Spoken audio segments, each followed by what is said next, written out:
দেশকে অস্থিতিশীল করতে দিল্লিতে হাসিনার সঙ্গে গোপন বৈঠক ফাঁস। অংশ নিয়েছিল যারা নির্ভরযোগ্য সূত্র দাবি করেছে, ক্ষমতাচ্যুত আওয়ামী লীগের পলাতক শীর্ষ নেতৃত্ব ভারতের রাজধানী দিল্লিকে তাদের রণকৌশল প্রণয়নের কেন্দ্র হিসেবে ব্যবহার করছে এবং সেখান থেকেই দেশের অভ্যন্তরে বিশৃঙ্খলা সৃষ্টির পরিকল্পনা চলছে।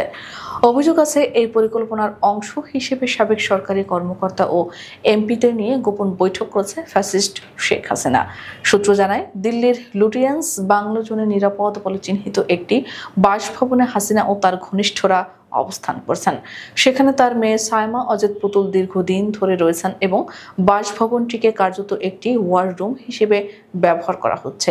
এই বাড়িতেই নানামুখী কৌশলগত আলোচনা ও যোগাযোগ চালানো হচ্ছে বলে দাবি উঠেছে।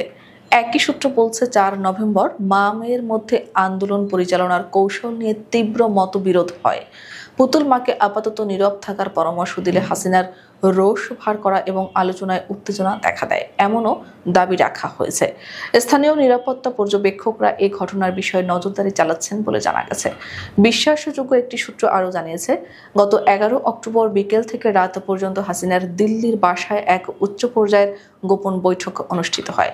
ওই বৈঠকে অংশ নেন বলে উল্লেখিত নামগুলোর মধ্যে ছিলেন ডিজিএফআই এর সাবেক DG lieutenant general Akbar Hossain, Dhaka metropolitan পুলিশের সাবেক কমিশনার হাবিবুর রহমান, অতিরিক্ত পুলিশ কমিশনার বিপ্লব কুমার সরকার এবং সাবেক স্বরাষ্ট্রমন্ত্রী আসাদুজ্জামান খান কামাল। এছাড়া সাভার এলাকার সাবেক এমপি সাইফুল ইসলাম, চট্টগ্রাম মহানগর যুবলীগের সাবেক আহ্বায়ক এমপি মহিউদ্দিন বাচ্চু, কক্সবাজারের সাবেক এমপি সাইমুম সরোয়ার কমল, ফরিদপুরের আয়মন আকবর চৌধুরী বাবলু এবং টাঙ্গাইলের ছোট মনিরও বৈঠকে ছিলেন, এমন তথ্য পাওয়া গেছে। সূত্রের বরাত দিয়ে বলা হচ্ছে, বৈঠকে মূলত 3টি বিষয় আলোচনা হয়েছে। সম্প্রতি গুম প্রসিকিউশন চার্জে আওয়ামী লীগের উচ্চ পদস্থদের অন্তর্ভুক্তি প্রসঙ্গে পরবর্তী কৌশল নির্ধারণ, আগামী সংসদ নির্বাচনের আগে দেশের আইনশৃঙ্খলা পরিস্থিতি অস্থিতিশীল করার লক্ষ্যে সুনির্দিষ্ট পরিকল্পনা গ্রহণ এবং দলকে পুনর্গঠন ও তৃণমূল পর্যায়ের সঙ্গে যোগাযোগ বাড়িয়ে সংগঠন শক্তিশালী করার উপায়।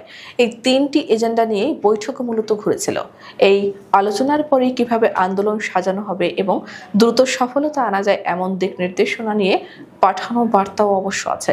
নিরাপত্তা পর্যবেক্ষকরা জানিয়েছেন, দিল্লিতে পলাতক নেতাদের কার্যকলাপের পেছনে যে কৌশলগুলো দেখাচ্ছে তাতে দেশের অভ্যন্তরীণ স্থিতিশীলতার উপর প্রভাব পড়তে পারে বলে প্রশাসন সতর্ক।